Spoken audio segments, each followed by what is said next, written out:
Everyone, কেমন আছো তোমরা সবাই? আশা করছি সবাই ভীষণ ভালো আছো আর আমরাও ভীষণ ভালো আছি। এখন বাজে হচ্ছে 6:20। তো দেখো সকালবেলা আরও সকালে উঠেছি, আমি স্নান করে পুজো দিয়ে উপরে চলে এসেছি।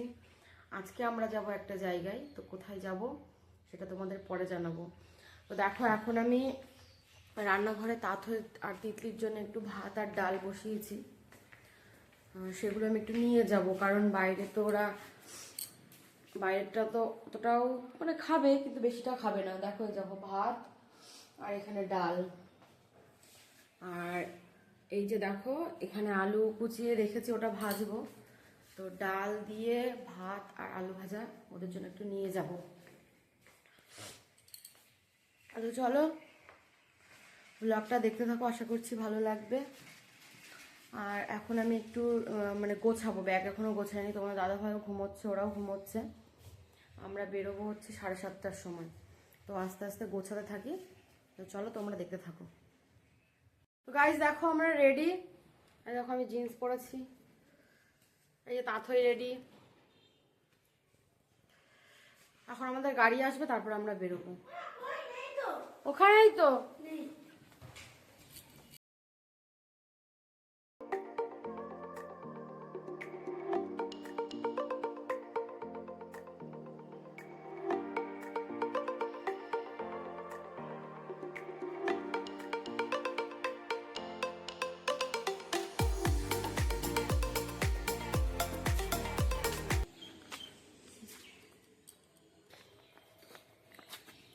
ব্যাগটা খুলে যাচ্ছে, তো ব্যাগটা তো খুলে যাচ্ছে।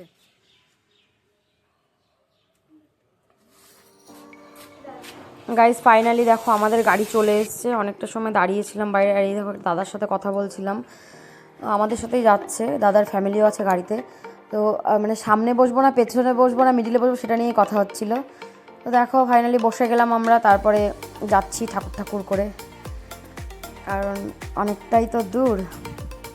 দেখো এখানে আমরা হাইওয়েতে, মানে একটা ভীষণ সুন্দর লুক, তো না শেয়ার করে আর পারলাম না। তো দেখো গাইজ ভিউটা জাস্ট ওয়াও।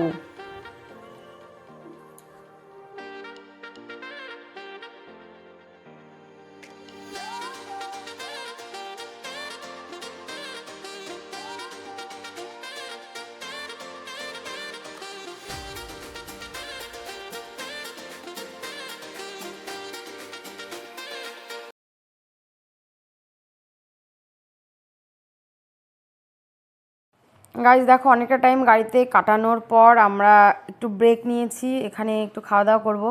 তো তাঁতই তিতলির জন্য যে খাবারটা নিয়ে এসেছিলাম, ওটাও সকালবেলা একবারের জন্য এনেছিলাম।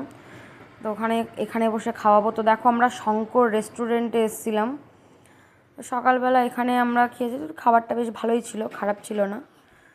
তো চলো আমরা এবার খাওয়া দাওয়া করবো। আর দেখো এখানে এই যে তাঁতই তিতলির জন্য যে খাবারটা এনেছিলাম তোমাদের বললাম, ওটাই এখন ওদের খাওয়াবো। চলো ভিডিওটা দেখতে থাকো, আশা করছি ভালোই লাগবে।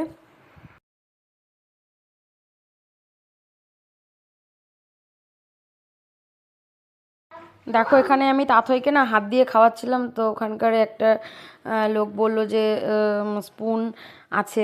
তো আমাদের স্পুনটা না গাড়িতে ফেলে রেখে চলে এসেছিলাম, সেই জন্য উনি আবার একটা দিল। দেখো এখানে তাঁতই খাচ্ছিল না, বাট জোর করে আমি খাইয়ে দিচ্ছিলাম। সকালবেলা কখন ওখানে গিয়ে খাবো না খাবো, সেই জন্যে এখান থেকে একবার ভাত খাইয়ে নিলে না সারাটা দিন অতটা কোনো চাপ থাকে না।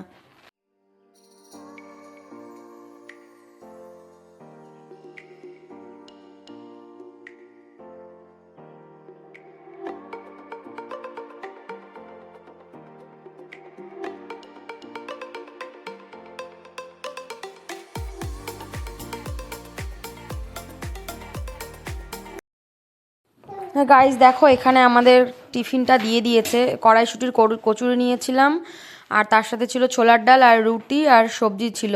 তো রুটির সবজি তোমার দাদাভাই খেয়েছিল, খাবারটা ভীষণ টেস্টি ছিল।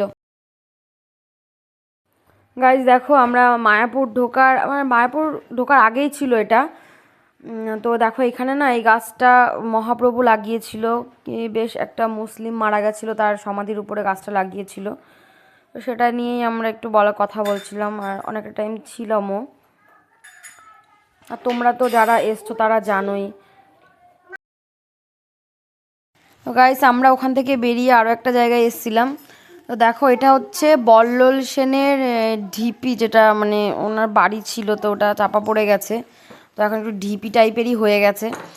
তো ওখানেই আমরা এসেছিলাম। জায়গাটা ভীষণ সুন্দর ছিল, অনেকটা উঁচুতেও ছিল।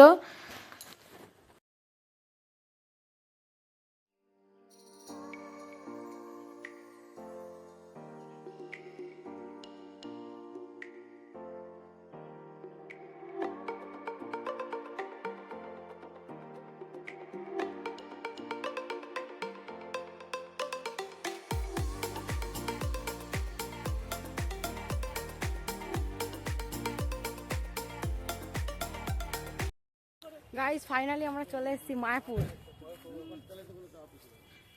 প্রচন্ড ভিড় আর প্রচন্ড গরম। খুব সুন্দর না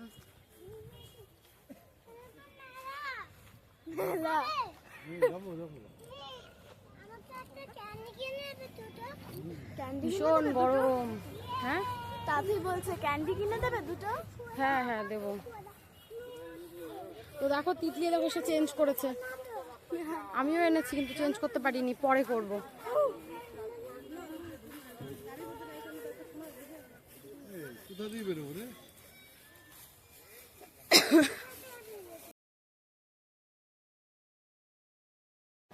গাইস দেখো আমরা এখানে খাবো বলে মানে ভেবেছিলাম, তো খালি লাইনটা দেখো, এত লোক, মানে খাওয়ার তো আমরা চান্স পাইনি। ওখানে আমরা টিকিট নিয়েছিলামও, টিকিট নেওয়ার পরেও আমরা খেতে পারিনি।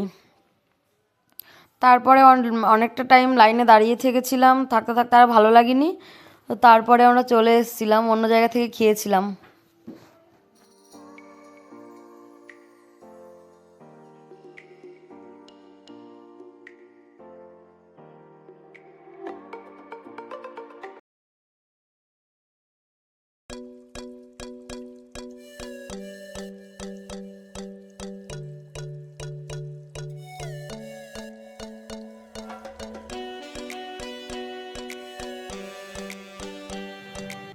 গাইস দেখো আমরা গোশালায় চলে এসেছিলাম, এত লোকের ভিড় না, মানে কোথাও আমরা ঠিক করে দাঁড়াতে পাচ্ছি না, মানে কিছু দেখতেই পাচ্ছি না, এতটাই ভিড়।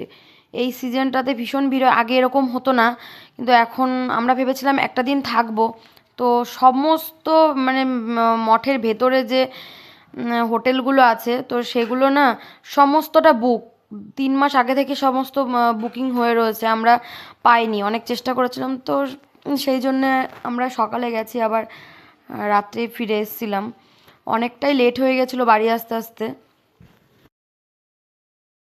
গাইজ দেখো আমরা না গরুর গাড়িতে করে এসেছিলাম, যাওয়ার সময় গোশালায় মানে টোটোতে করে গেছিলাম, আসার সময় গরুর গাড়িতে করে এসেছিলাম। তো দেখো মায়াপুর থেকে আমরা বেরিয়ে কৃষ্ণনগর মাদারসাটে এসেছিলাম ডিনার করার জন্যে, তো ক্রিসমাসের জন্যে খুব সুন্দর করে সাজিয়েছিল।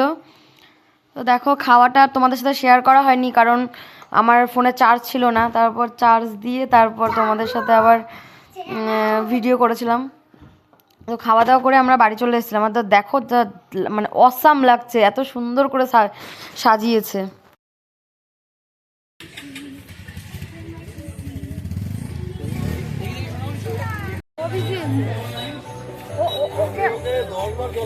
ওকে আমি বললাম যে তুই খাস না একা একা, ও শুনলো। আপনারা যারা ওয়েটিং এ রয়েছেন নিজেদের